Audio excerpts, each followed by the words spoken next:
नमस्कार। लक्ष्य PSC academy के इस ऑनलाइन प्लेटफॉर्म में आपका पुनः स्वागत है। भारतीय संविधान का लेक्चर नंबर 11, जिसमें आज हम मूल अधिकारों को अर्थात मौलिक अधिकारों को पढ़ने वाले हैं, फंडामेंटल राइट को पढ़ने वाले हैं। ये इसका पार्ट 1 होगा। ये 4 पार्ट में बनेगा क्योंकि अच्छा लंबा टॉपिक है और इससे प्रश्न आते हैं। प्रश्न कहां पर से आएंगे वो उसको मैं हाईलाइट करते जाऊंगा।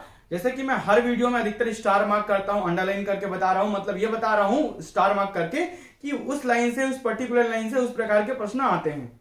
ठीक है, तो प्रश्न के लिए मैं आगामी समय में कोशिश करूंगा, हो सकता है फरवरी के लास्ट तक मैं कोशिश करूं कि अलग से सबके क्वेश्चंस की ही वीडियो बनाकर बताऊं कि भाई इनमें से कौन कौन से प्रश्न आते हैं। ठीक है, क्योंकि अभी कोर्स जल्दी पहले कंप्लीट करना है, तो हम अभी थ्योरी पोर्शन पर ज्यादा फोकस करेंगे, जिसमें आज मैं थोड़ा डिटेल में आज इसको बताने वाला हूं।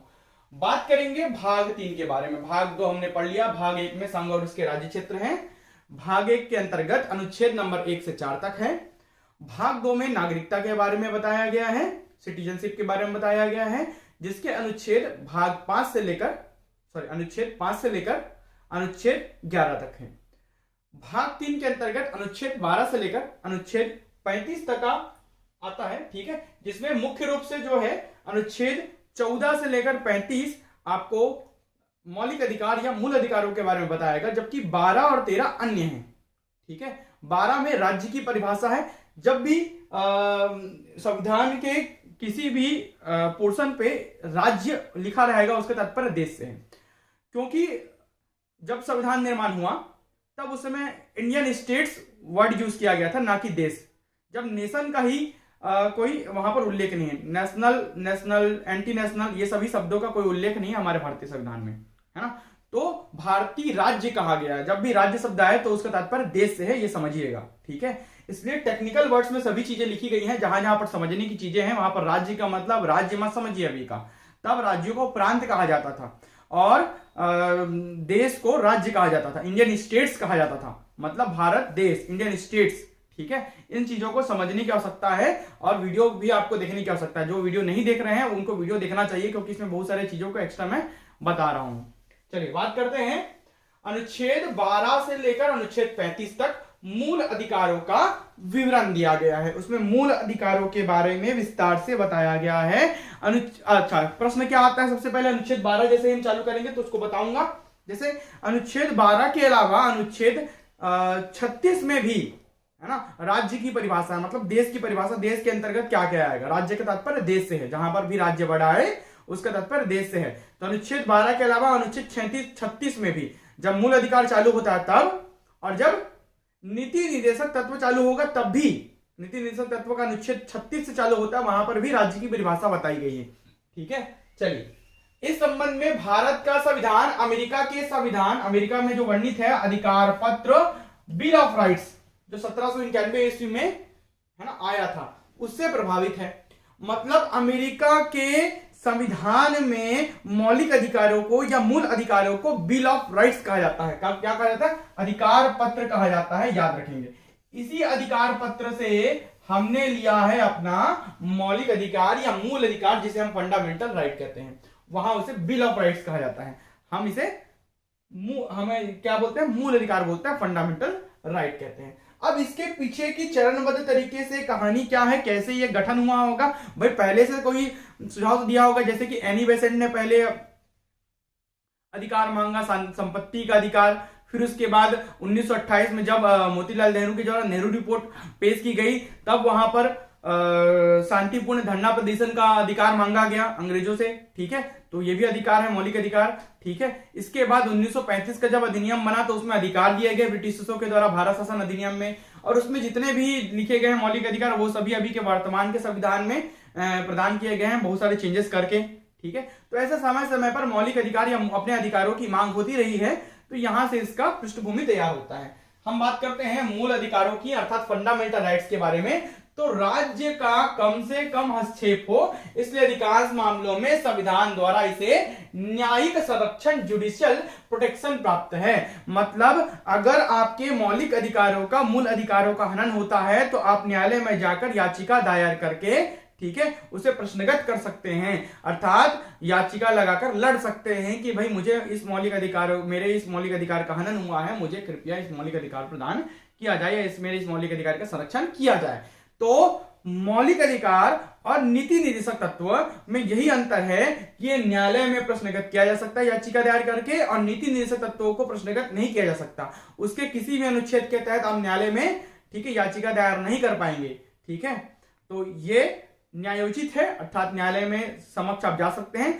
वो गैर न्यायोचित है नीति निर्देशक तत्व, अर्थात न्यायालय के समक्ष आप उसमें नहीं जा पाएंगे। ठीक है, चलिए बात करते हैं। हाँ, लेकिन उसके उन अनुच्छेदों के अंदर बने जो अधिनियम है, जो लॉ है, जो समय समय पर संशोधन करके बनाए गए हैं, उसके तौर पर आप जा पाएंगे न्यायालय में। ठीक है, नीति निर्देशक तत्वों में ये अंतर है बेसिक सा। सर जैसे कि सबसे पहले बताया हूं, 1895 में जब एनी बेसेंट ने भारत आई थी, तो एनी बेसेंट ने सर्वप्रथम संपत्ति का अधिकार का मांग किया था। तो ये जो संपत्ति का अधिकार है, ये पहले मौलिक अधिकार में शामिल हुआ करता था, वर्तमान में ये मौलिक अधिकारों में शामिल नहीं है। आर्टिकल नंबर अनुच्छेद 300 का में ये चला गया है, जो कि पहले अनुच्छेद 31 का हिस्सा हुआ करता था भारतीय संविधान में। अब ये अनुच्छेद 300 का में चला गया है। का हिंदी में, और का को 300 ए लिखेगा, का फॉर ए, खा फॉर बी। ठीक है, ये याद रखेंगे, कहीं पर ABCD लिखा रहेगा, कहीं पर क ख ग घ लिखा रहेगा, दोनों का मतलब एक ही चीजें हैं। ठीक है, चलिए बात करते हैं 1928 में जब नेहरू रिपोर्ट पेश की गई, तब शांतिपूर्ण धरना प्रदर्शन की मांग की गई थी मोतीलाल नेहरू के द्वारा। ठीक है, अब बात करते हैं संविधान सभा के गठन की योजना प्रस्तुत करने वाले कैबिनेट मिशन, जो कैबिनेट मिशन भारत आया था 1946 में, उसके सुझाव के द्वारा, ठीक है, उस मूल अधिकारों तथा अल्पसंख्यकों के अधिकारों की अनुशंसा करने के लिए समिति का गठन किया जाना चाहिए, ऐसा सुझाव दिया गया था। मतलब ये प्रश्न भी पूछा जा चुका है कि किसकी अनुशंसा पर मौलिक अधिकारों का गठन या मौलिक अधिकार बनाए गए। तो सबसे पहले कैबिनेट मिशन ने अनुशंसा सुझाव दिए थे कि भाई मौलिक अधिकारों को बनाने के लिए, मूल अधिकारों को बनाने के लिए और अल्पसंख्यकों के हितों की रक्षा के लिए एक समिति तैयार करे जो मौलिक अधिकार बनाएगा। तो इनने सुझाव दिया समिति बनाने का, उस समिति ने क्या किया, मूल अधिकार निर्माण करने में कार्य किया। ठीक है, तो कैबिनेट मिशन का सुझाव था, एकदम इंपॉर्टेंट है, स्टार मार्क कर दिया, मतलब ये प्रश्न है। कई लोग पूछते हैं प्रश्न कहां पर, यही प्रश्न है जहां पर स्टार मार्क कर दिया, वहीं से ही प्रश्न बनेंगे। आप बार बार ध्यान से देखिए वीडियो को। ठीक है, फलस्वरूप संविधान सभा ने सरदार वल्लभ भाई पटेल की अध्यक्षता में एक परामर्शदात्री समिति, एडवाइजरी कमेटी का गठन किया। मतलब जब मौलिक अधिकारों का निर्माण हो रहा था, तब उसके अध्यक्ष सरदार वल्लभ भाई पटेल थे। जो परामर्शदात्री समिति मतलब परामर्श देने वाले, ठीक है, समिति के हेड थे। ठीक है, कौन, सरदार वल्लभ भाई पटेल। इसको भी पूछा जा चुका है, इसको भी पूछा जा चुका है ना। और बिल ऑफ राइट्स इससे लिया गया है, ये भी पूछा जा चुका है। अब इसके पश्चात JB कृपलानी की अध्यक्षता में मूल अधिकारों पर तथा HC मुखर्जी की अध्यक्षता में अल्पसंख्यकों के अधिकारों पर सुझाव देने के लिए उप समिति का गठन किया गया। भाई अब कोई समिति बनी है तो अकेले सर्वेसर्वा इतने बड़े देश के सभी क्षेत्रों का प्रतिनिधित्व तो नहीं कर सकती। ठीक है, हालांकि प्रत्यक्ष तौर पर तो नहीं, अप्रत्यक्ष तौर पर तो कर रहे थे, लेकिन दो छोटी समितियां बनाई गई जिसको दो भागों में डिवाइड कर दिया गया। एक हुआ था मूल अधिकारों के लिए JB कृपलानी की अध्यक्षता में, उप समिति मतलब छोटी समितियां जो ऊपर अपना जो भी उन्होंने प्राप्त किया उसे ऊपर पहुंचाएगी। ठीक है, और एक समिति थी अल्पसंख्यकों के अधिकारों के हितों की रक्षा के लिए उप समिति, जो कि HC मुखर्जी की अध्यक्षता में बनी थी। मतलब दो समितियां बन गई, दोनों किसके अंतर्गत, सरदार वल्लभ भाई पटेल की अध्यक्षता में जो परामर्शदात्री समिति, मुख्य समिति, उसके अंतर्गत। ठीक है, अब उपयुक्त परामर्शदात्री समिति और उप समिति, जितने भी समिति और उप समिति हैं, उनकी अनुशंसाओं के आधार पर संविधान में मूल अधिकारों को शामिल किया गया। तो पूछता है किसकी अनुशंसा पर संविधान में मूल अधिकारों को शामिल किया गया, तब ऑप्शन आपको ये नहीं देगा समिति उप समिति, ऑप्शन आपको देगा कैबिनेट मिशन योजना, क्रिप्स मिशन योजना या संविधान सभा, और ऐसे चार ऑप्शन दे देगा क्योंकि उस समय सभी ये थे।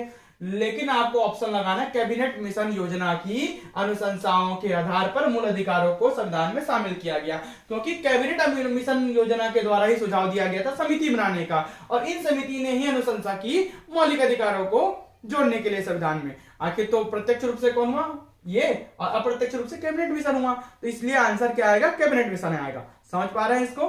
ठीक है, चलिए, मूल अधिकारों को यह नाम इसलिए दिया गया क्योंकि इन्हें संविधान द्वारा प्रत्याभूति, गारंटी एवं संरक्षण प्रदान किया गया। ठीक है, याद रखेंगे, मूल अधिकारों को नाम दिया गया क्योंकि इसमें संविधान के द्वारा क्योंकि ये मूल अधिकार है, जब आप जन्म लेंगे तब से आपको प्राप्त हैं, मूल से, जड़ से, जन्म से, ठीक है। आप पैदा होते ही सभी अधिकार आपको मिल जाएंगे, मौलिक अधिकार आपको। तो प्रत्याभूति मतलब गारंटी एवं संरक्षण न्यायालय से, न्यायालय इसमें आपको गारंटी देगी और संरक्षण देगा कि इसकी रक्षा की जाएगी। आप याचिका दायर करके अपने रक्षा के लिए गुहार लगा सकते हैं। तो इसलिए इसे मूल अधिकार कहा गया, क्योंकि इसको मूल से प्राप्त होते हैं। और संविधान के भाग 3 को भारत का मैग्ना कार्टा कहा गया। बताया हूं बार बार, मैग्ना कार्टा का अर्थ है अच्छे दिन। तो संविधान के किस भाग को मैग्ना कार्टा कहा जाता है? भारत का। भारत के लिए अच्छे दिन, मौलिक अधिकार, क्योंकि यही आदमी से जुड़ा है, आम आदमी से, और यहीं से ही उनकी क्या होती है ना, मौलिक अधिकारों की रक्षा होती है। उनको जो राइट्स हैं, जो अधिकार है, वो मिलते हैं इन भाग 3 से। इसलिए इसे मौलिक अधिकार को क्या कहा गया है? मैग्ना कार्टा कहा गया। भाग 3 को मैग्ना कार्टा कहा गया है, भारतीयों के लिए अच्छे दिन कहा गया है। ठीक है, चलिए अब बात करते हैं प्रमुख मौलिक अधिकारों के बारे में। वर्तमान में 6 मौलिक अधिकार है। 7वां जो मौलिक अधिकार था, संपत्ति का अधिकार, राइट टू प्रॉपर्टी, वो हटा दिया गया है आर्टिकल को संशोधन करके। ठीक है, उसे हटाकर 300 का में दे दिया गया। तो इसको बताऊंगा। सबसे पहले हम बात कर लेते हैं समता का अधिकार। समता लिखा रहेगा, समानता नहीं लिखा रहेगा। समता का तात्पर्य समानता से है। ठीक है, समता का तात्पर्य संविधान में समानता से है। जब भी समता वर्ड यूज करूं तो उसका तात्पर्य होता है समानता का अधिकार। ठीक है, नॉर्मल जो पुस्तकें होती है, नॉर्मल जो बुक्स होते हैं, उनमें समानता लिख देता है। समानता का अधिकार का तात्पर्य समता से ही है ना, समता ही समानता है। तो समता का अधिकार, ये पर्यायवाची शब्द है। समता का अधिकार अनुच्छेद 14 से 18 में, 14, 15, 16, 17, 18 कितने हो गए? 5। स्वतंत्रता का अधिकार अनुच्छेद 19 से 22 में 4। पहले समानता मिलेगा समाज में, फिर आपको स्वतंत्रता दी जाएगी समाज में, तो स्वतंत्रता का अधिकार। फिर शोषण के विरुद्ध अधिकार, जब आपको स्वतंत्रता दी जाएगी तो आप लड़ेंगे, तो शोषण के विरुद्ध लड़ेंगे, तो शोषण के विरुद्ध अधिकार 23 और 24 में।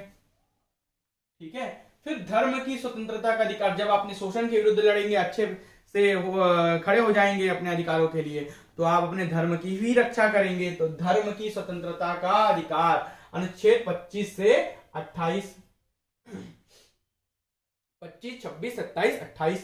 ठीक है, फिर संस्कृति और शिक्षा का अधिकार, जब धर्म को जान लेंगे तो आप अपनी संस्कृति को बचाएंगे और शिक्षित भी होना चाहेंगे। तो संस्कृति और शिक्षा संबंधी अधिकार, ये याद करने के लिए तरीका बता रहा हूं। ठीक है, संस्कृति एवं शिक्षा संबंधी अधिकार दिए गए हैं 29 और 30 में।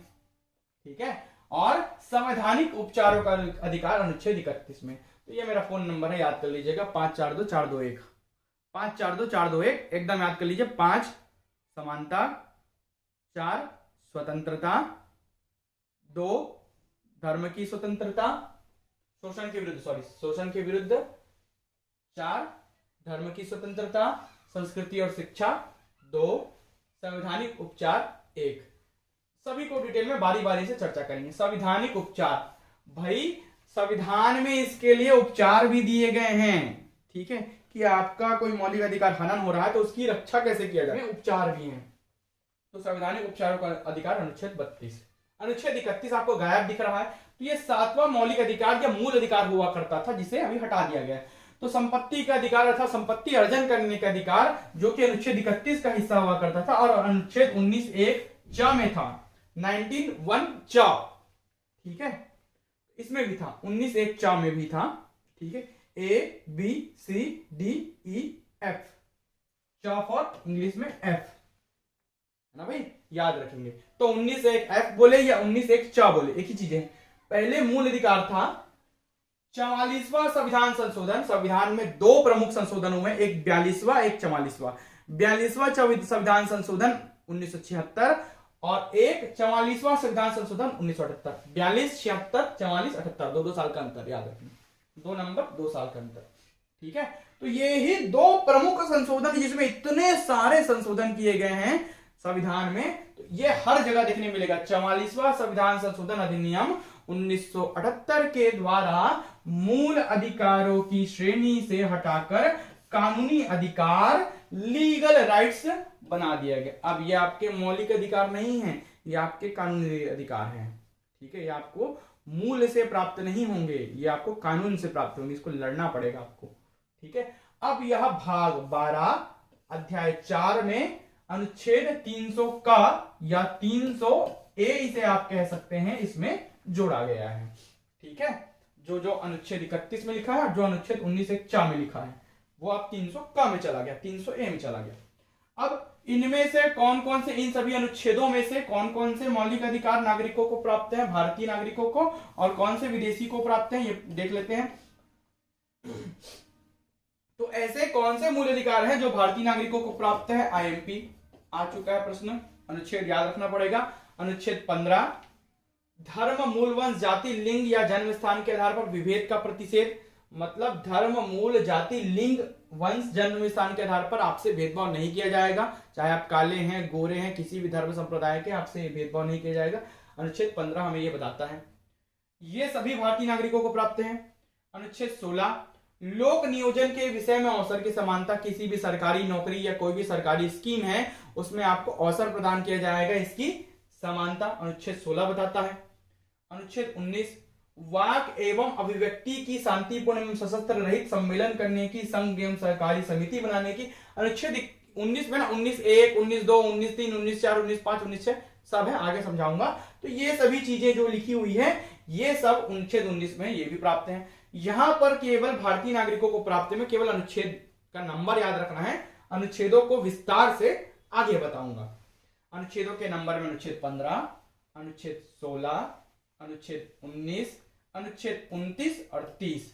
अल्पसंख्यक वर्गों के हितों का संरक्षण। जो अल्पसंख्यक वर्ग है, जैसे कि मुस्लिम है, बौद्धिस्ट है, क्रिश्चियन है और आपके जैन वाले हैं, है ना, तो ये सभी के हितों का संरक्षण अनुच्छेद 29। अनुच्छेद 30, शिक्षण संस्थानों की स्थापना में प्रशासन करने का, अल्पसंख्यक वर्गों का अधिकार। अल्पसंख्यक वर्ग को जैसे कि मुसलमानों में मदरसा बना सकते हैं, जैन धर्म वाले लोग अपने लिए अलग से जो अपने धर्म का प्रचार करने के लिए जो बनाते हैं, ठीक है, वो बना सकते हैं। वैसे ही क्रिश्चियन वाले लोग, वैसे ही बौद्धिस्ट वाले, मतलब जो भी अल्पसंख्यक। इसके अलावा एंग्लो इंडियंस भी आते हैं, आंग्ल भारतीय, ठीक है, आधा अंग्रेजी आधा भारतीय, ये भी अल्पसंख्यकों में आते हैं। तो जितने भी अल्पसंख्यक है जिनकी संख्या भारत में कम है, हिंदू बहुल इलाका है तो हिंदू बहुसंख्यक है, बाकी सभी धर्मों वाले अल्पसंख्यक में आते हैं। ठीक है, तो अनुच्छेद 30 में ये दिखाया गया है। तो 15, 16, 19, 29, 30 ये केवल भारतीय नागरिकों को प्राप्त है, केवल भारतीय नागरिकों को। 15, 16, 19, 29, 30, 15, 16, 19, 29, 30, 1, 5, 1, 6, 19, 29, 30। अब भारतीय एवं विदेशी नागरिकों को प्राप्त, मतलब भारतीयों के साथ साथ विदेशी नागरिकों को भी प्राप्त होंगे उनके यहां कदम रखते ही। वो कौन से मौलिक अधिकार है? तो पूछ देता है विदेशी नागरिकों को प्राप्त मौलिक अधिकार। अनुच्छेद 14, विधि के समक्ष समता एवं विधियों का समान संरक्षण। मतलब अनुच्छेद 14 में विधि के समक्ष वो समान है। यदि कोई भारतीय नागरिक चोरी करता है और कोई विदेशी नागरिक चोरी करता है तो चोरी का सजा दोनों के लिए सेम रहेगा। तो विधि के समक्ष दोनों समान है और दोनों को अपना वकील 24 घंटे के अंदर न्यायालय में पेश किया जाएगा। दोनों को अपनी मनपसंद वकील रखने का क्या रहेगा, छूट रहेगा। तो विधि का समान संरक्षण भी मिल रहा है उनको। ठीक है, तो ये सभी को मिलेगा, भारतीयों को भी विदेशी नागरिक को भी। अनुच्छेद 20, अपराधों के लिए दो सिद्धि के संबंध में संरक्षण। कोई भी अपराध के लिए दो सिद्धि के संबंध में आपको परामर्श देने के लिए वकील रख सकते हो, अपना पक्ष रख सकते हो, तो इसके लिए संरक्षण प्राप्त है अनुच्छेद 20 के तहत। अनुच्छेद 21, जीवन का अधिकार, जीवन जीने का अधिकार आपको मिलता है। ठीक है, आप अपने प्राणों की रक्षा के लिए लड़ सकते हैं। ठीक है, अनुच्छेद 21A, शिक्षा का अधिकार है उनको भी, विदेशी नागरिकों को भी। अनुच्छेद 22, कुछ दशाओं में गिरफ्तारी एवं निरोध से, ठीक है, संरक्षण, गिरफ्तारी से संरक्षण मिलेगा आपको, निरोध से संरक्षण मिलेगा। ठीक है, कुछ दशाओं में ये भी आपको मिलेगा विदेशी नागरिकों को। अनुच्छेद 29, 23 और 24, शोषण के विरुद्ध अधिकार। जैसे भारतीयों का शोषण होता है उनके विरुद्ध अधिकार है, वैसे ही विदेशी नागरिकों को भी उनके शोषण के विरुद्ध अधिकार प्राप्त होंगे। ठीक है, अनुच्छेद 25, 26, 27, 28, धर्म एवं संस्कृति की स्वतंत्रता का अधिकार। वो जो धर्म वाले हैं वो धर्म को मानेंगे। ठीक है, और उनको मानने की स्वतंत्रता है, उनको अपनाने की स्वतंत्रता है, अपने धर्म और संस्कृति को बचाए रखने की स्वतंत्रता है। उनका जैसे पहनावा ओढ़ावा है उसके लिए आप रोक नहीं सकते, भले ही वो भारत में क्यों ना हो। ठीक है, तो 14, 20, 21, 21A ABCD जब भी दिखेगा तो वो संशोधन करके जोड़ा गया, तभी वो ABCD है। ठीक है, 21 का A बोल दिया मतलब जरूर ये संशोधन किया गया होगा, तब बाद में जोड़ा गया होगा, तभी A आ रहा है। 22, 23, 24, 25, 26, 27, 28, ये जितने भी नंबर हैं, ये जितने भी आर्टिकल्स हैं, अनुच्छेद हैं, वो भारतीयों और विदेशी नागरिकों दोनों को प्राप्त होंगे। आगे, जब नागरिकों के मूल अधिकारों का हनन होता है तब संबंधित इकाई के विरुद्ध न्यायालय में चुनौती दी जा सकती है। मतलब पर्टिकुलर उस अनुच्छेद के विरुद्ध आप इसे में न्यायालय में चैलेंज कर सकते हैं। वही जैसे शुरू में बताया था, ये न्यायालय में चैलेंजेबल है, जबकि नीति निर्देशक तत्व न्यायालय में चैलेंजेबल नहीं है, वो गैर न्यायोचित होते हैं। ठीक है, तो मूल अधिकार इसलिए मौलिक अधिकार हैं, इसलिए मौलिक अधिकार कहलाते हैं क्योंकि इनके हनन की दशा में सीधे उच्च न्यायालय मतलब हाई कोर्ट एवं उच्चतम न्यायालय मतलब सुप्रीम कोर्ट या सर्वोच्च न्यायालय में अनुच्छेद 32 के तहत अपील की जा सकती है। मतलब यदि मौलिक अधिकार या मूल अधिकारों का हनन होता है तो आप हाई कोर्ट में आर्टिकल नंबर 226 के तहत जा पाएंगे और अनुच्छेद 32 के तहत सुप्रीम कोर्ट में जा पाएंगे, याचिका दायर कर पाएंगे, अपील कर पाएंगे कि मेरे मूल अधिकारों का हनन हो रहा है। इसलिए ये मौलिक अधिकार भी कहलाते हैं क्योंकि इसमें न्यायालय में आप अपील कर सकते हैं। ठीक है, चलिए बात करेंगे अनुच्छेद 12 की। अनुच्छेद 12 क्या बोलता है? राज्य की परिभाषा। राज्य के तात्पर्य देश से है। जहां पर बताया था हर बार जहां पर राज्य वर्ड आएगा इसका तात्पर्य होगा देश, क्योंकि भारतीय संविधान में इंडियन स्टेट्स कहा गया है। ठीक है, भारतीय देश नहीं कहा गया, इंडियन स्टेट्स कहा गया है, मतलब भारतीय राज्य कहा गया। भारतीय राज्य का तात्पर्य है भारत देश से। ठीक है, अनुच्छेद 12 में मूल अधिकारों के संदर्भ में राज्य स्टेट शब्द को परिभाषित किया गया है। ये राज्य जो शब्द है ये क्या है, ये परिभाषा किसमें है? तो राज्य की परिभाषा किसमें है पूछ चुका है, अनुच्छेद 12 में है, अनुच्छेद 36 में है। अनुच्छेद 36 जो कि नीति निर्देशक तत्वों का शुरुआत होता है, वहां पर भी राज्य की परिभाषा है, और मौलिक अधिकार अनुच्छेद 12 से शुरू होता है, उसमें भी राज्य की परिभाषा है। ठीक है, ये याद रखेंगे। Article number 36, article number 12। ठीक है, अब ये राज्य शब्द को परिभाषित किया है गया है, मतलब क्या? ये जो राज्य है, मतलब ये जो देश शब्द है ना, ये जो राज्य शब्द है, इसके अंतर्गत कौन कौन आएंगे? इस जो भारत देश के अंतर्गत कौन कौन आएंगे? तो कौन कौन आते हैं? भारत सरकार आती है एवं संसद आती है। भारत सरकार मतलब केंद्र सरकार और एवं संसद। प्रत्येक राज्य की सरकार, हर राज्य में जो सरकारें हैं वो आएंगी, उसका विधानमंडल। संसद के अंतर्गत दो अंग, लोकसभा राज्यसभा। जब संसद आ रही है मतलब ये दोनों भी आएंगे। विधानमंडल के अंतर्गत दो अंग, विधानसभा और विधान परिषद। चूंकि विधानसभा सभी राज्यों में है और विधान परिषद केवल कुछ ही राज्यों में है, सब जगह नहीं है। ठीक है, इसलिए विधानसभा ही आएंगे। विधानमंडल के अंतर्गत विधान परिषद भी आएंगे जहां पर है। जैसे उत्तर प्रदेश में विधान परिषद है, बड़े राज्यों में है। इसके अलावा कौन आएंगे? भाई आपने सरकार को तो ले लिया, नेताओं को ले लिया, राज्यों की नेताओं सरकारों को ले लिया, अब किसको लोगे? तो भारत के राज्य क्षेत्र के अंदर अथवा भारत सरकार के नियंत्रण के अंदर सभी स्थानीय एवं अन्य प्राधिकारी, स्थानीय एवं अन्य प्राधिकारी, अधिकारी कर्मचारी सब भारत के हिस्से होंगे जो भारत सरकार के अंतर्गत काम कर रहे हैं। इस भारत राज्य की परिभाषा के अंतर्गत आएंगे वो। इसके अंतर्गत आम जनता भी आ जाएगी इस परिभाषा में। तो ये याद रखेंगे चार शब्द: भारत सरकार, संसद, राज्य सरकारें, उसका विधानमंडल, ठीक है, स्थानीय एवं अन्य प्राधिकारी, ये सभी राज्य की परिभाषा में शामिल हैं। चार ऑप्शन में दे देगा, इनमें से कौन सा राज्य की परिभाषा में शामिल नहीं है करके पूछेगा। प्रश्न बताते जा रहा हूं कहां कहां से प्रश्न आएंगे। ठीक है, बात करेंगे अनुच्छेद 13 की। तो मूल अधिकारों से असंगत तथा उनका अल्पीकरण करने की विधियां। अल्पीकरण, अल्प मतलब क्या? कम करना। कैसे कम करना? अगर कोई मूल अधिकारों में टकराव हो रहा है तो कौन सा मूल अधिकार पहले आएगा, है ना भाई? या किसी और चीजों से, किसी और कानून से, संसद में लिखे, संविधान में लिखे किसी और कानून से टकराव हो रहा है तो कौन पहले आएगा? मूल अधिकार पहले आएगा कि वो कानून पहले आएगा? इसके बारे में बताए। अल्पीकरण मतलब कम करना, इसको हटा दो, इसको ला लो। दो है या चार है? चार कानून, इनमें से तीन कानून अलग है, एक कानून मूल अधिकार है, तो इन तीन को हटाओ, मूल अधिकार को ले लो। अल्पीकरण, अल्प कर रहे हैं, कम कर रहे हैं। ठीक है, और प्राथमिकता का सिद्धांत भी है, पृथक्करणीय का सिद्धांत भी है ना। तो अल्पीकरण का सिद्धांत क्या बोलता है मूल अधिकारों के?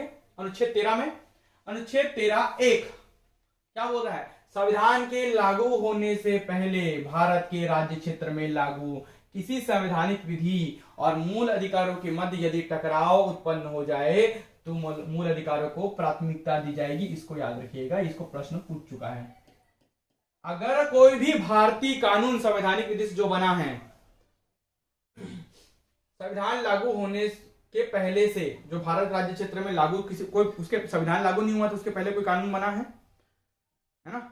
और अगर मूल अधिकार आ गया तो किसको प्राथमिकता देंगे, तो मूल अधिकारों को प्राथमिकता दी जाएगा। इसी को बोलते हैं अल्पीकरण। इसको छांटकर अलग कर दिए हैं, ये जो अलग कानून बने थे उनको छांटकर अलग कर दिए, अल्प कर दिए, और हम अल्पीकरण करके इसको प्राथमिकता दे दिया मूल अधिकारों को। ठीक है, तो इसी को बोलते हैं अल्पीकरण का सिद्धांत, कि कोई कानूनों में टकराव हो रहा है तो मूल अधिकार को वहां पर प्राथमिकता दी जाएगी, अल्प कर देंगे। ठीक है, तो मूल अधिकारों को प्राथमिकता दी जाएगी। वह विधि जिस मात्रा तक मूल अधिकारों के विरोध में होगी उस मात्रा तक शून्य हो जाएगी। मतलब अगर कोई कानून मूल अधिकारों का हनन करती है तो वो शून्य मानी जाएगी, जिस हद तक वो मूल अधिकारों का हनन करती है। ऐसा नहीं कि उसके सभी हिस्से शून्य हो जाएंगे। अगर उसका कोई एक बिंदु मूल अधिकारों का हनन करता है तो केवल वही बिंदु ही क्या कर दिया जाएगा, शून्य माना जाएगा। ठीक है, अर्थात इस प्रकार की विधियों को न्यायिक समीक्षा जुडिशियल रिव्यू की जा सकती है। न्यायालय में चैलेंज करके उसकी समीक्षा करेंगे कि भाई ये मूल अधिकारों का हनन कर रहा है तो कृपया इसे शून्य माना जाए या इसे हटा दिया जाए, अब मूल अधिकारों को प्राथमिकता दी जाए। इस प्रकार आपके मूल अधिकारों का संरक्षण न्यायालय करती है, याद रखेंगे। तो ये अल्पीकरण का सिद्धांत बोल रहा है। अब समझ आ रहा है इसमें क्या है कि कहीं भी कोई भी कानून आए मूल अधिकारों को प्राथमिकता मिलेगी। अगर वो मूल अधिकारों का हनन हो रहा है तो वो शून्य हो जाएगा, अगर पूरा कानून शून्य हो जाएगा। अगर उसका कोई एक हिस्सा मूल अधिकारों का हनन करता है तो उसका एक हिस्सा शून्य माना जाएगा। ठीक है, सभी चीजें हैं। अब पृथक्करणीयता का सिद्धांत। ठीक है, पृथक्करणीयता का सिद्धांत क्या बोलता है, इस सिद्धांत के अनुसार यदि किसी अधिनियम, अधिनियम का तात्पर्य लॉ से है, कानून से है, अधिनियम का असंवैधानिक भाग ऐसा है जिसे अधिनियम के मूल उद्देश्य अर्थात विधानमंडल के आशय को समाप्त किए बिना अलग किया जा सकता है, तो केवल मूल अधिकारों से विरोध रखने वाले इस भाग को शून्य किया जाएगा, न कि पूरे अधिनियम को। पृथक्करण का सिद्धांत। अब यहां पर तो मैं बता दिया कि कोई भी कानून है जिसे जो मूल अधिकारों का विरोध कर रहा है वो शून्य हो जाएगा। भाई अगर कोई कानून में इतने सारे प्रावधान हैं जो मूल अधिकारों का हनन नहीं करते, लेकिन एक ही हिस्सा मूल अधिकारों का हनन कर रहा है, तो क्या करेंगे, तो जो एक हिस्सा मूल अधिकारों का हनन कर रहे हैं ना, जैसे पहले बताया हूं, वही केवल शून्य होगा। उसी को बोलते हैं पृथक्करण का सिद्धांत। यहां पर साफ साफ लिखा कि अगर किसी भी कानून में, किसी भी अधिनियम में, किसी भी लॉ में कोई एक हिस्सा मूल अधिकारों का हनन करता है तो केवल वही जो विरोध रखने वाला हिस्सा है वही शून्य माना जाएगा, उस भाग को शून्य माना जाएगा, ना कि पूरे अधिनियम को। पूरे लॉ को आप शून्य नहीं कर सकते। जो पर्टिकुलर उस लॉ में यदि एक हिस्सा मूल अधिकारों का हनन करता है तो वो शून्य होगा। पहले तो हमने अल्पीकरण से छांट लिया कि अगर एक कानून है, एक मूल अधिकार है, तो मूल अधिकारों को प्राथमिकता देंगे, और दूसरे विधि जिसमें उस कानून जो और शून्य करेंगे। और दूसरे विधि में क्या बताया पृथक्करण के सिद्धांत में कि भाई उनमें से भी, उस लॉ में से भी वही हिस्सा पृथक किया जाएगा जो विरोध कर रहा है मूल अधिकारों को, वही शून्य होगा। तो ये पृथक्करण का सिद्धांत। अल्प करके छाटेंगे, पृथक्करण करके उसके हिस्से को निकाल लेंगे और शून्य कर देंगे, है ना। कहां, सुप्रीम कोर्ट में याचिका दायर कर किया, कहीं भी डायरेक्ट ही। ठीक है, तो ये यहां पर पृथक्करण का सिद्धांत भी लागू हो जाता है। अब अनुच्छेद 13(2) में क्या बोलता है, आई होप पूरा आपको ये अच्छे समझ आ रहा होगा। मौलिक अधिकार एकदम ऐसे ही पढ़ेंगे आगे, राष्ट्रपति, प्रधानमंत्री, उपराष्ट्रपति, एकदम बारी बारी से, एकदम डीप में और अच्छे से समझाऊंगा आपको। सरकार के द्वारा ऐसी किसी भी विधि का निर्माण नहीं किया जाएगा जिससे मूल अधिकारों को छीन लिया जाए अथवा उन्हें कम कर दिया जाए। मतलब मौलिक अधिकारों के विरोध करने वाले कोई भी कानून सरकार द्वारा नहीं बनाए जा सकते, या छीनने वाले कोई भी कानून सरकार द्वारा नहीं बनाए जाएंगे। साफ साफ लिख दिया अनुच्छेद 13(2) में। मतलब ये मूल अधिकारों का संरक्षण कर रहा है पूरा आर्टिकल 13। यदि राज्य ऐसी विधि का निर्माण करता भी है तो न्यायपालिका उस विधि की न्यायिक समीक्षा करेगा, जुडिशियल रिव्यू में चला जाएगा, वो याचिका दायर करके वो न्यायिक न्यायालय में समीक्षा किया जाएगा उसका कि ये कर रहा है कि नहीं कर रहा है ना, कर सकती है। और उल्लंघन होने की स्थिति में उस विधि को अवैध अथवा असंवैधानिक घोषित कर सकती है। अगर वो पर्टिकुलर बिंदु जो बनाया गया सरकार के द्वारा, जो लॉ बनाया गया है, जो मूल अधिकारों का हनन कर रही है, तो उसका न्यायालय में समीक्षा होगा। न्यायालय में वाद विवाद होने के बाद यदि ये पाया गया कि वो मूल अधिकारों का हनन कर रहा है तो उसे असंवैधानिक या अवैध घोषित कर देगी न्यायालय, चाहे वो सुप्रीम कोर्ट हो चाहे हाई कोर्ट हो। अनुच्छेद 226 और अनुच्छेद 32। चलिए बात करते हैं अनुच्छेद 13(3) के बारे में। तो यह अनुच्छेद विधि लॉ को परिभाषित करता है। विधि के अंतर्गत निम्नलिखित को शामिल किया जाता है। मतलब लॉ क्या है, विधि क्या है, ठीक है। संसद अथवा राज्य की विधानमंडलों द्वारा पारित विधियां लॉ मतलब संसद जो कानून बनाएगी लोकसभा राज्यसभा में पारित होने के बाद, या राज्य की विधानमंडल मतलब विधान परिषद या विधानसभा है राज्यों के द्वारा कानून बनाया जाएगा, वो लॉ कहलाएगा, कानून कहलाएगा। ये लॉ की परिभाषा में। राष्ट्रपति अथवा राज्यपालों के द्वारा जारी अध्यादेश, अगर आपातकाल होता है या कोई ऐसी पैनिक सिचुएशन आ जाती है जहां पर संसद भंग हो गया केंद्र में, या राज्यों में विधानमंडल भंग हो गया, विधानसभा नहीं रही, तो उस कंडीशन में केंद्र में राष्ट्रपति अध्यादेश जारी कर सकता है। डायरेक्ट उसका पावर होता है कि कोई भी एक लॉ बना के कानून बना के जारी कर दे, उसको सबको मानना ही पड़ेगा, ठीक है। वैसे ही राज्यों में राज्यपाल को पावर होता है कि वो कानून बनाकर जारी कर दे, ठीक है। चलिए बात करते हैं शासकीय आदेश। कोई शासकीय है ना आदेश आ रहा है, उपविधि, कोई विधि के अंतर्गत कोई विधि नया संशोधन करके डाला गया, कोई नियम बनाया गया, कोई विनियम बनाया गया या अधिसूचना जारी की गई है, तो ऐसे सभी चीजें लॉ के अंतर्गत आएंगे। शासकीय कर्मचारी शासकीय आदेश भी निकलता ना समय समय पर, कोविड के समय आ गया तो फलाने से फलाना समय तक छुट्टी रहेगी, या फलाना से फलाना समय तक बच्चे नहीं आएंगे, तो ये सब उप विधियां वगैरह कहलाती है, उप नियम वगैरह कहलाते हैं, तो ये सभी लॉ के अंतर्गत आते हैं। विधि का बल रखने वाली रूढ़ियां या प्रथाएं, ठीक है, मतलब जिनके पास विधि जैसा पावर, लॉ कहलाने की क्षमता हो, वो भी इसके अंतर्गत आएगा लॉ की परिभाषा में, ठीक है। चलिए आगे बढ़ते हैं। अनुच्छेद 13(4), यह उपबंध 24वें संविधान संशोधन 1971 के द्वारा जोड़ा गया। संविधान में 24वें नंबर का संशोधन करना पड़ा, अमेंडमेंट करना पड़ा, कॉन्स्टिट्यूशनल अमेंडमेंट करना पड़ा 1971 के द्वारा। इसमें जोड़ा गया, क्या जोड़ा गया, जिसमें यह स्पष्ट किया गया कि अनुच्छेद 13 के उपबंध अनुच्छेद 368 के अंतर्गत किए गए संविधान संशोधन पर लागू नहीं होंगे। अनुच्छेद 368 क्या बोलता है कि संसद को, बॉडी को संविधान में संशोधन करने का अधिकार है। संविधान में अमेंडमेंट किया जा सकता है 368 को लेकर, खासकर संसद के द्वारा, तो संसद 368 को लेकर संविधान में संशोधन कर सकती है, ठीक है। ये आर्टिकल नंबर 368 में लिखा हुआ है संशोधन करने का अधिकार। इसी ये जो संशोधन हुआ है 24वां संविधान संशोधन, ये 368 के अंतर्गत हुआ। तो यह उपबंध 24वें संविधान संशोधन 1971 द्वारा जोड़ा गया, जिसमें यह स्पष्ट किया गया कि अनुच्छेद 13 के जो भी उपबंध हैं अनुच्छेद 368 के अंतर्गत किए गए संविधान संशोधन पर लागू नहीं होंगे। इसमें जो भी संविधान संशोधन के लिए दिया गया उस पर लागू नहीं होगा।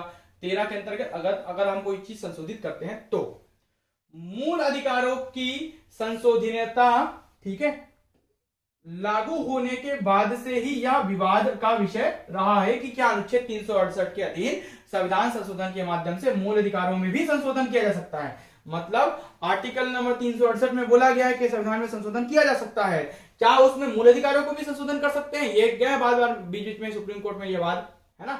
तो ऐसे ही एक बात गया था, शंकरी प्रसाद बनाम भारत संघ, मतलब केंद्र गवर्नमेंट के खिलाफ याचिका दायर हुई थी शंकरी प्रसाद बनाम भारत संघ। एक पक्ष शंकरी प्रसाद था, दूसरा पक्ष भारत संघ था। इस वाद जो हुआ 1951 में हुआ। इसमें सर्वोच्च न्यायालय ने माना कि अनुच्छेद 368 अनुच्छेद 13(2) के अंतर्गत परिभाषित विधि में शामिल नहीं है, इसलिए संसद संविधान के द्वारा मौलिक अधिकारों में संशोधन कर सकती है, ठीक है। मतलब अनुच्छेद 368 अनुच्छेद 13(2) के अंतर्गत परिभाषित विधि में शामिल नहीं है, लॉ में शामिल नहीं है, 13(2) में जो लिखा है, ठीक है। इसलिए संसद संविधान के द्वारा मौलिक अधिकारों में संशोधन कर सकती है। मतलब संसद को यह अधिकार है कि वो मौलिक अधिकारों में संशोधन कर पाएगी। ऐसा ही एक और वाद हुआ, गोलकनाथ बनाम पंजाब राज्यवाद 1967 में, 1967 में। इसमें सर्वोच्च न्यायालय ने स्पष्ट किया कि अनुच्छेद 13(2) में वर्णित विधि के अंतर्गत सभी प्रकार की विधियां शामिल है, सामान्य विधि तथा संविधान संशोधन की विधि। कोई भी लॉ विधि जो 13(2) में हमने पढ़ा था, ठीक है, सरकारें ऐसी विधि का निर्माण कर सकती है, विधि का निर्माण नहीं किया जाएगा जिससे मूल अधिकारों का हनन होता है, ये वाली विधि की बात कर रहा है, ठीक है। तो इसी में ये बोल रहा है कि इसमें सर्वोच्च न्यायालय ने स्पष्ट किया कि अनुच्छेद 13(2) में वर्णित विधि के अंतर्गत सभी प्रकार की विधियां शामिल हैं, चाहे वो सामान्य विधि हो, चाहे वो जो गवर्नमेंट बना रही है, चाहे वो संविधान संशोधन विधि हो। अतः संसद अनुच्छेद 368 के अंतर्गत संविधान संशोधन द्वारा मौलिक अधिकारों को कम नहीं कर सकती। मतलब कोई भी मौलिक अधिकारों को संविधान संशोधन 368 का प्रयोग करके हटा नहीं सकती, है ना भाई। मतलब इसका मतलब यही हुआ ना, तो 13(2) में क्या लिखा है कि सरकारें या राज्य मतलब देश या संसद कोई ऐसी विधि का निर्माण नहीं करेगी जिससे मूल अधिकारों का हनन होता है या मूल अधिकार कम होते हैं। तो कम नहीं कर सकती बोल दे रहा है सीधा सीधा, ठीक है। हनन हो रहा है मतलब आप तो हटा ही दे रहे हो कम करके, तो कम नहीं कर पाएंगे आप 13(2) के किसी भी प्रावधान 13(2) के अंतर्गत। अब एक और वाद होता है केशवानंद भारती बनाम केरल राज्य। केरल राज्य से वाद होता है 1973 में। इस वाद में पुनः न्यायालय ने स्पष्ट किया कि संसद संविधान के किसी भी भाग में संशोधन कर सकती है। मतलब संविधान मूल अधिकारों में संशोधन कर सकती है, किसी भी भाग में संशोधन कर सकती है आर्टिकल नंबर 368 का प्रयोग करके, लेकिन मौलिक अधिकारों को कम नहीं कर पाएगी, है ना। मौलिक अधिकारों को कम नहीं कर पाएगी, हटा नहीं पाएगी उसके किसी भी प्रावधान को, ये याद रखिएगा। तो ये 3 बात से स्पष्ट होता है कि 368 के अंतर्गत संविधान में संशोधन किया जा सकता है, परंतु मौलिक अधिकारों को कम नहीं कर पाएंगे, ठीक है। चलिए अंतिम स्लाइड की ओर बढ़ते हैं। परंतु इसी वाद में संविधान के आधारभूत ढांचे के सिद्धांत का भी प्रतिपादन हुआ। अब ये आधारभूत ढांचा क्या है? संविधान का आधारभूत ढांचा बिगड़ना नहीं चाहिए। संसद को पावर है कि आर्टिकल नंबर 368 का प्रयोग करके संविधान में संशोधन करे, लेकिन ऐसा भी संशोधन ना करे कि उसका जो शुरू में संविधान बना, जो उसका आधार बना है, बेस बना है, वो ना बिगड़े। जो प्रस्तावना में चीजें लिखी हैं या जो उसका आधार है वो नहीं बिगड़ना चाहिए, ठीक है। आधारभूत ढांचे में कोई भी परिवर्तन नहीं आना चाहिए, है ना। तो आधारभूत ढांचे का सिद्धांत का प्रतिपादन करते हुए सर्वोच्च न्यायालय ने स्पष्ट किया कि संसद संविधान के मूलभूत ढांचे में परिवर्तन नहीं कर सकती संशोधन करके। इस मामले में गठित संविधान पीठ अब तक की सबसे बड़ी पीठ है, जिसमें 13 न्यायाधीश थे। इन्होंने निर्णय लिया कि भाई संविधान के मूलभूत ढांचे में कोई भी संशोधन नहीं करते हुए संशोधन करना होगा। अगर संविधान में संशोधन होता भी है तो मूलभूत ढांचे पर कोई प्रभाव नहीं पड़ना चाहिए, ऐसा संशोधन होना चाहिए संसद के द्वारा, है ना। तो संविधान के आधारभूत ढांचे में शामिल तत्व क्या क्या है, किनको नहीं बदल सकती, हटाना ही नहीं है किनको किसी भी कंडीशन में, तो उसको हम देख लेते हैं। तो किनको नहीं बदला जा सकता? सर्वोच्च न्यायालय ने अभी तक निम्नलिखित तत्वों को संविधान के आधारभूत ढांचे में शामिल किया है। संविधान की सर्वोच्चता, संविधान ही सर्वोच्च है, संविधान को ही नहीं बदलोगे आप। धर्मनिरपेक्षता, सेक्युलरिज्म, ये नहीं चेंज कर सकते। विधि का शासन, रूल ऑफ लॉ, ये नहीं चेंज कर सकते। मूल अधिकारों तथा नीति निर्देशक तत्वों के मध्य संतुलन, इनको नहीं बदल सकते। ऐसा विरोधाभास नहीं आना चाहिए चेंज करने पर। मूल अधिकारों का सार, हालांकि मूल अधिकारों में संशोधन किया जा सकता है, ठीक है। शक्तियों के पृथक्करण का सिद्धांत, इसको आप संशोधन नहीं कर सकते। संविधान का संघात्मक ढांचा, ठीक है, इसको आप ऐसा संशोधन करोगे कि इसमें चेंजेस नहीं होना चाहिए। स्वतंत्र व निष्पक्ष चुनाव पर आधारित लोकतांत्रिक प्रक्रिया प्रणाली, इसको भी आप चेंज नहीं कर सकते। ऐसा नहीं कि भाई अप्रत्यक्ष प्रणाली ला ली है, ऐसा नहीं, प्रत्यक्ष प्रणाली ही रहेगी। राजस्व व्यवस्था का गणतंत्रात्मक ढांचा, संसदीय प्रणाली की सरकार, मतलब एक सरकार बनेगी जो संसद के अंतर्गत रहेगी, और संसदीय प्रणाली मतलब लोकसभा राज्यसभा के मध्य, मतलब केंद्र से ही एक सरकार चलेगी, राज्यों की सरकार चलेगी, संघात्मक ढांचा रहेगा। तो संसदीय प्रणाली को आप चेंज नहीं कर सकते। संसद होगी, लोकसभा होगा, राज्यसभा होगा, है ना, वहां से प्रतिनिधि चुन कर आएंगे। देश की संप्रभुता को संशोधन नहीं कर सकते। न्यायपालिका की स्वतंत्रता तथा न्यायिक पुनर्विलोकन, जुडिशियल रिव्यू का अधिकार, इसको संशोधन नहीं कर सकते। न्यायपालिका स्वतंत्र रहेगी और न्यायिक पुनर्विलोकन, जुडिशियल रिव्यू कर सकती है किसी भी लॉ के लिए, इसको आप संशोधन नहीं कर सकते। संसद की संविधान में संशोधन करने की सीमित शक्ति, है ना, इसको आप संशोधन करके उसकी शक्ति को बढ़ा नहीं दिए। पता चला इसी को सीमित शक्ति को ही संशोधन कर दिए और इसकी शक्ति को बढ़ा दिया, अब तो संशोधन कर सकती है संसद, ऐसा नहीं है। तो उस सीमित शक्ति को आप चेंजेस नहीं कर सकते। सामाजिक व आर्थिक न्याय का उद्देश्य तथा राज्य का लोक कल्याणकारी स्वरूप, इसको भी आप चेंज नहीं कर सकते। तो आधारभूत ढांचे में क्या शामिल नहीं है देगा, एकदम इंपॉर्टेंट है, आईएमपी प्रश्न है, क्या शामिल नहीं, तो इनको आपको रटना पड़ेगा। क्या शामिल है को पढ़ लीजिए, क्या शामिल नहीं है समझ आ जाएगा। बेसिक चीजें हैं जिनको आप कभी नहीं बदल सकते, उन चीजों को ना ही संशोधन के द्वारा बदला जा सकता है, ना ही और किसी और तरीके से। इस प्रकार मौलिक अधिकार या मूल अधिकार का एक हिस्सा यहाँ पर समाप्त होता है। आई होप ये वीडियो आपको पसंद आया होगा, समझ आया होगा। यदि वीडियो पसंद आता है वीडियो को लाइक जरूर करें। Thank you.